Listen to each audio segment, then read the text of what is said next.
เจะเริ่มพรเด้อโยมพ่อโยมแม่ จ้า หลังจากห่างหายไปโดน อาทิตย์หนึงเนาะจ้ะแม่นบ่ มาเริ่มไหมเป็นยังไง ซ่อมอยู่แม่นบ่จ้ะ ซ่อมอยู่ มันคือนำยากเลย เออ ออกตัวเก่าออกกลับหน้ากลับหลังเนี่ยโอ้ยลองเบิ้งมือนี่กะมีให้3 ตัว2 ตัวคือเก่าแต่วิ่งหลุดบ่ว่ามือนี่เพราะว่ามันบ่คือกันบนล่างบ่คือกัน บนล่างบ่คือกันมีแต่จับคู่ไปเลย เนี่ย กันตรงกันทั้งบนทั้งล่าง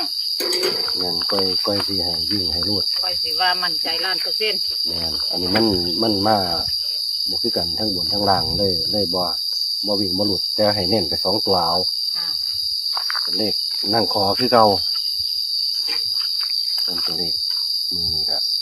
เอาเริ่มใหม่ด้วยจะเป็นยังไงมันสิไปทางเฮาก็จะไปทางเพลิน เริ่มไหม้กับปังแล้วค่ะหลวงพี่ ลองเบิ้งมือนี่ มั่นใจว่าครับหลวงพี่หลังจากหยุดมาโดนมือ ถามว่ามั่นใจบ่ อย่างนี้มันเป็นยังไงผมมันจับทางเลขบ่ถูกแล้ว ซ่อมไปก่อนเนาะ แฟนแต่ว่าถามว่าในความมั่นใจเจ้าของนอกกับบอลูเนาะวามันจะออกตัวไหนแต่ได้นั่งได้มาแบบนี้ก็ว่าให้กลับให้ไปแบบนี้ก็ให้ญาติโยมพิจารณาเบิ้งเด้อเป็นเพียงแนวทางให้พิจารณาเบิ้งนะย้ำมาเป็นเพียงแนวทางเดี๋ยวนี้อาจารย์ได้เพิ่นรู้ดอกเป็นให้เป็นมาเป็นเพียงแนวทางมักก็ซื้อบ่มักก็บ่ซื้อของใหม่ ซ่อมเบิ่งซะก่อนเนาะหลวงพี่ อย่าซ้อม เอารถบ่ ซิมไม่แน่20 บาท10 บาทก็ได้ แต่ผู้มีทุนหน่อย คุณไม่ขึ้นหน่อย เมื่อนี้วันที่8บอก 8มิถุนาจ้ะ 8นี่8ที่เมื่อนี้ นี่8 แม่น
บ่หลายดอกซ้ำนี้ มีเก้าบ่ นี่ โอ้มี6และมีเก้า แม่นตัววงนี่คือตัวมักส่วนตัวเด้อตัววงนี่คือตัวมักส่วนตัว ส่วน3 ตัวนั่น286แล้วก็70ตาดอกไม้ก็มี82 62 86